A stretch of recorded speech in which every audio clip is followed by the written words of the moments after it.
In the sun-baked plains of what is now Pakistan and India, a civilization flourished over 4,500 years ago.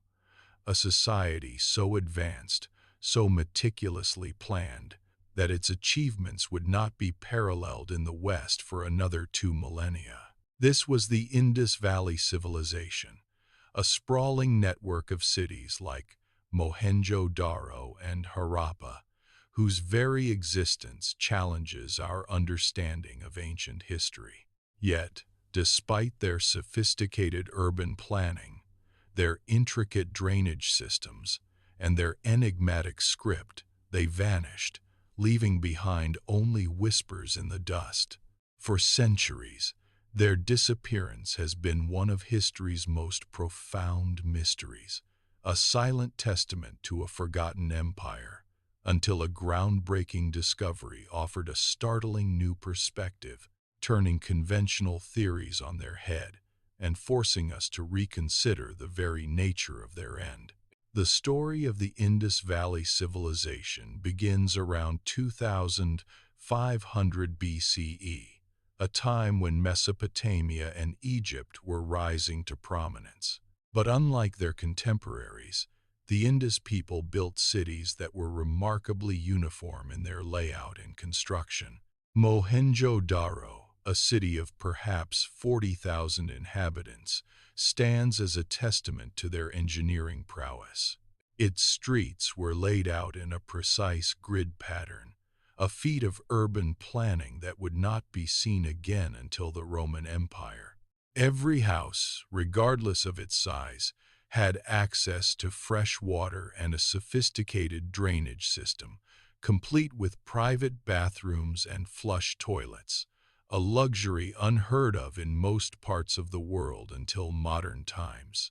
The Great Bath, a massive public pool, suggests a society with complex rituals and a strong sense of community. Granaries indicate a surplus of food, supporting a large, non-agricultural population of artisans, merchants, and administrators.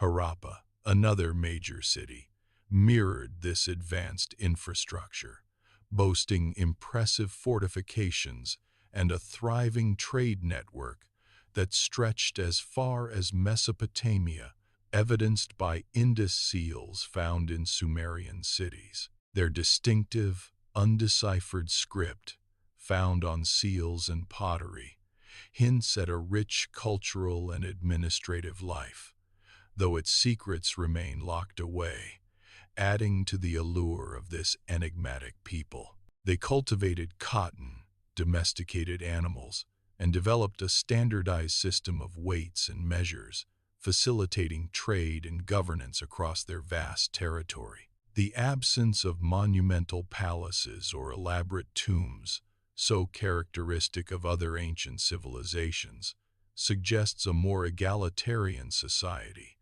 perhaps governed by a council rather than a single monarch, focusing on communal well-being rather than individual glorification. This period, often referred to as the mature Harappan phase, was a golden age of prosperity and innovation, a beacon of urban sophistication in the ancient world.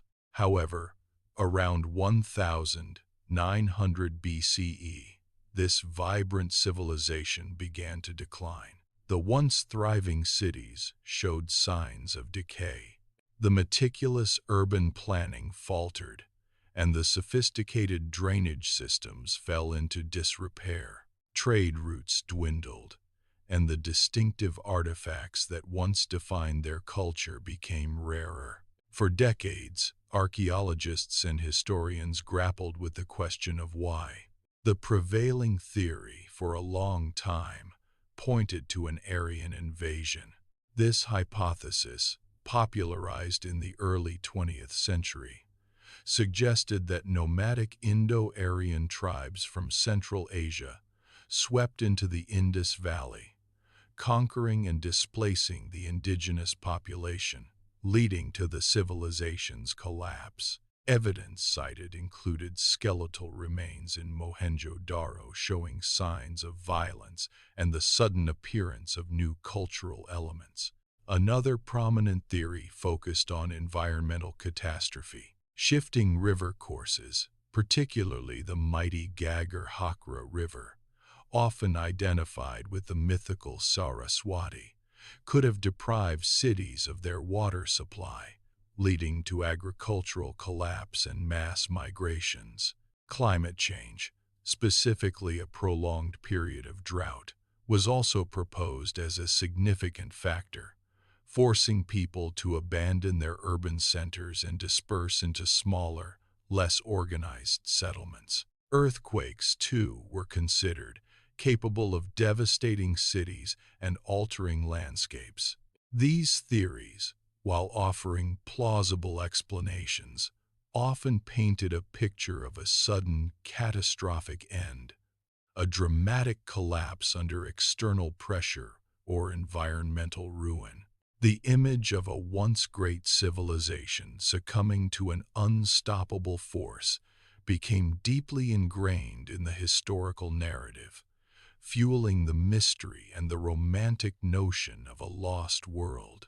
The lack of clear, definitive evidence for any single cause only deepened the enigma, leaving generations of scholars to piece together fragments of a forgotten past, each new discovery adding another layer to the complex puzzle of their disappearance. Then, in the early 21st century, a series of archaeological findings and re-evaluations of existing data began to challenge these long-held beliefs. Researchers, employing advanced dating techniques and interdisciplinary approaches, started to uncover evidence that suggested a far more nuanced and protracted end. Instead of a sudden collapse, new studies indicated a gradual process of deurbanization and migration, driven not by invasion or immediate catastrophe, but by subtle, long-term environmental shifts. The critical breakthrough came from paleoclimate studies, which revealed that the region experienced a significant weakening of the monsoon system over several centuries, starting around 2200 BCE. This wasn't a sudden, devastating drought, but a slow, persistent drying trend that gradually reduced the water supply to the rivers and agricultural lands. This prolonged aridity made large-scale urban living increasingly unsustainable. Instead of perishing, the Indus people adapted. They didn't vanish, they dispersed. Archaeological surveys began to reveal a shift in settlement patterns, with a significant movement of populations eastward towards the more reliably watered regions of the Ganges basin. Smaller rural settlements began to proliferate, suggesting a transition from a highly urbanized society to a more agrarian, decentralized one. The violence observed in some skeletal remains was re-examined and found to be isolated incidents, not evidence of widespread warfare or invasion. Furthermore, the Aryan invasion theory itself came under intense scrutiny, with linguistic and genetic studies suggesting a more complex process of cultural interaction and migration over millennia rather than a sudden conquest. The new perspective posits that the Indus Valley Civilization didn't disappear but rather transformed. Its people, facing environmental pressures, adapted their way of life, moving away from the grand urban centers and integrating into new cultural landscapes. Their advanced knowledge of agriculture, water management, and urban planning likely diffused into subsequent cultures, influencing the development of later Indian civilizations. The vanishing was not an annihilation but a metamorphosis, a slow, deliberate adaptation to a changing world, a testament to their resilience and ingenuity. This reinterpretation offers a more hopeful and complex narrative, one where a great civilization didn't simply die out, but evolved, its legacy living on in the cultural fabric of the subcontinent, waiting to be fully understood and appreciated. Today, the ruins of Mohenjo-daro and Harappa stand as silent monuments, no longer solely symbols of a mysterious disappearance, but as testaments to human adaptability and the enduring power of civilization. The Indus Valley Civilization, once thought to have vanished without a trace, is now understood to have undergone a profound transformation, its people migrating and adapting to new environments, carrying their knowledge and traditions with them. This revised understanding offers a powerful lesson that even the most advanced societies are not immune to environmental change, but also that human ingenuity and resilience can lead to adaptation rather than outright collapse. The echoes of the Indus Valley Civilization resonate not as a tale of sudden demise, but as a saga of evolution, a reminder that history is rarely a simple narrative of beginning and end, but a continuous, complex tapestry of change and endurance. Their legacy, once shrouded in mystery, now shines as a beacon of ancient innovation and enduring human spirit, urging us to look beyond simplistic explanations and embrace the intricate dance of history.